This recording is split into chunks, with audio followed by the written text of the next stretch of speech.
Hey guys, this is Hybrid, and today I'm making a video about the Mandarin. More specifically, the Mandarin that's in Iron Man 3. Now, I'm not going to go into the spoilers because I don't want to spoil it, because a lot of you guys, I know my subscribers, when I've checked, a lot of you are from the United States. So, you haven't seen the movie yet, because as of me recording this, it's not even May 1st yet. The movie comes out May 3rd. But I do want to talk about my thoughts on the Mandarin, like what I've seen obviously, and kind of what I would have done. It's going to be kind of brief. It's not going to be a 20-minute video because I already know what I want to say, and it's pretty straightforward. So what we do know about the Mandarin, he doesn't have, the Maculon rings that give him various powers and abilities like in the comics. They're more of a kind of symbol, like status of power kind of thing, which supposedly each ring represents a different gang. Now, or not gang, I guess a different tribe or whatever it's going to be called, because there's 10 of them. Maybe clan, I guess that might be a proper term. I don't know, but anyways, that's the whole importance of the rings. And he doesn't really have powers, he's more of an intellectual foe. Honestly, how I feel about that, I'm kind of cool with that, but at the same time, I would have really liked them, especially after Thor, I would have really liked them to go into more of a, not exactly magical, but at least not be afraid to have powerful characters that might seem comic bookish, but alas, we didn't get that. But anyways, what I would have done is, since Extremis is introduced in this movie, I would have had, and they've already shown Extremis soldiers not afraid to, blow up or shoot fire, things like that. I would have had the Mandarin take an early, version of the Extremis serum, or virus, or whatever they're going to make it this time. I heard it's a serum, though. So, the Extremis serum, let's say the Mandarin takes a very early strand of it.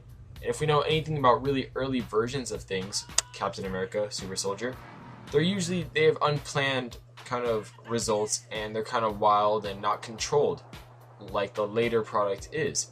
So you could have the Mandarin have all these abilities, but let's say in the process, right, like you can do the whole Doc Ock thing, where let's say he has a love interest that gets killed because of how he uses his powers. And let's say she has rings, right? So let's say he takes her rings and wears those, but subconsciously puts a block on him, so you cannot use his powers without the rings. So that right there, first off, gives the rings more of an important role to the character, but also at the same time develops his weakness that obviously the hero will later on exploit to defeat the villain. So you could really go, like I said, it's a wild version of Extremis very early on, so it's not controlled or not set to a specific ability. So right there, you could have him with fire powers, electricity powers, ice powers, wind power, like all of those types of abilities. And I know he might be overpowered if you give him all of those, so give him a limited version of it. Like let's say it was a fire, you can manipulate the growth of the fire, or he can manipulate the fire. They keep it at that. Things like that aren't too far-fetched for to be facing against Iron Man, but at the same time will pose a challenge. Because I feel personally, if you were to give the Mandarin all these abilities, it would really give a reason for Iron Man to have to call in the Iron Legion and change in and out of suits. Because we do know he's going to be doing that throughout the movies, jumping in and out of suits. They've shown that in the trailers already, so it's not really a spoiler there. I don't feel a need to hide that away.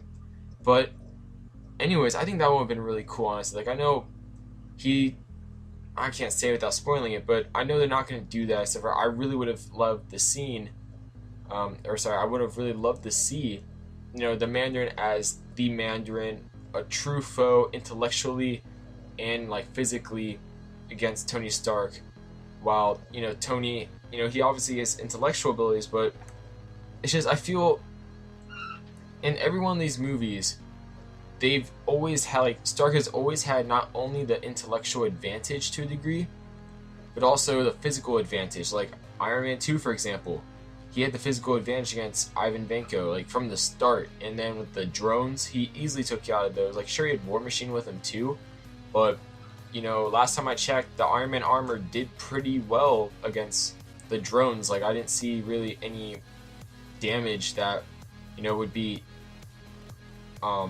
important to any degree. And then with Vanko was so easy to defeat. His head was exposed.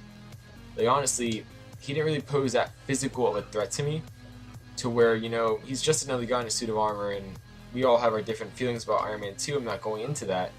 But what I'm trying to get at here is I feel the Mandarin was a chance to, you know, have a character intellectually on par with Tony Stark, while also physically on par with Tony Stark, you know, with different abilities like that.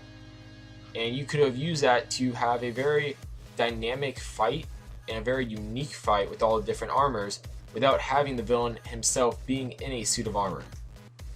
Like, they can, I don't know exactly, I haven't seen the movie yet, I don't know exactly how the Extremist is going to be explained, but they could have easily made it like a crazy version of Super Soldier Serum, pretty much.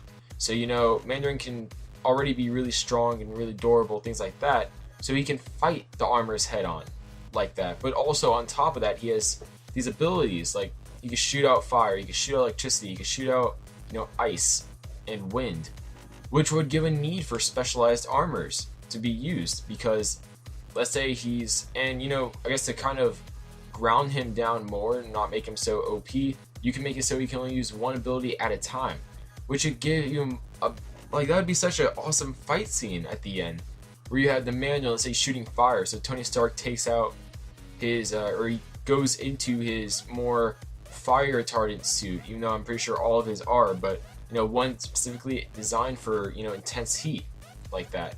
And then he has electrical one. Let's say the Mandarin's about to, you know, he's shooting out electricity, or limited weather control, I don't know, something like that. Let's say Tony, you know, he has a suit for everything, right? He's like the Batman of suits, I guess, to put it lightly.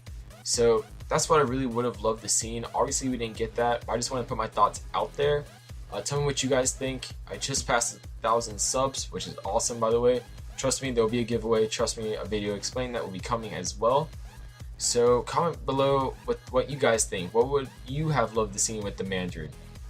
I heard Ben Kingsley still does a phenomenal job with the character, even though he's not as maybe what all of us would have wanted. But still, comment below, you know, from anything of, you know, I like what Iron Man 3 did. If you've seen the movie, say how you felt about the movie, but please do not spoil in the comments. That isn't fair to anybody else, and it just makes you a jerk. So, yeah, this is Hybrid. Please subscribe, comment, and like, and I'll see you guys later.